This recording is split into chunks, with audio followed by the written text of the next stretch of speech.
I'm Danita Mason-Hogans, Chair of Bridging the Gap with Danita Mason-Hogans.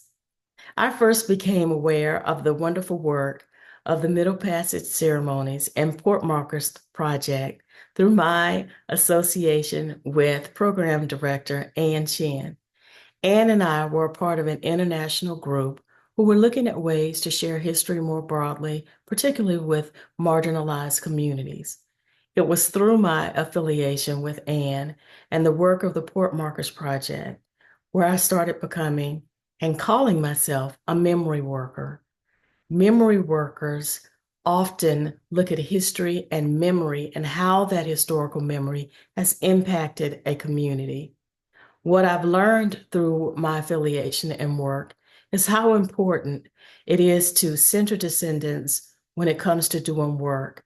And I was very honored to join Anne earlier this year and watch her work through the community as we engage different areas of the communities to remember the slave ports in Maine and how those memories impacted and shaped the community, as well as setting a foundation for talking about this historical memory in the future.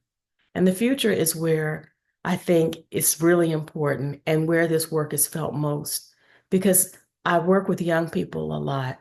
And young people really are looking for a way to share this history more broadly, to understand who they are, where they come from, and how that impacts where they are in the present moment.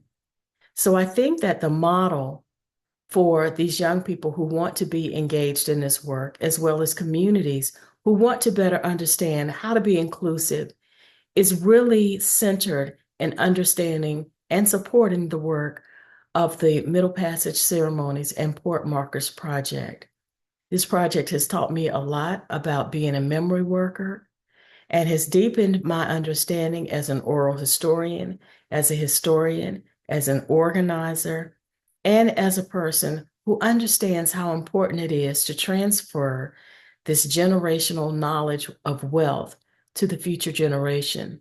And I believe that once young people understand how to move in this way, it will broaden everyone's understanding and future understanding into how this history actually shapes today's policies and to be mindful of that policy in the future.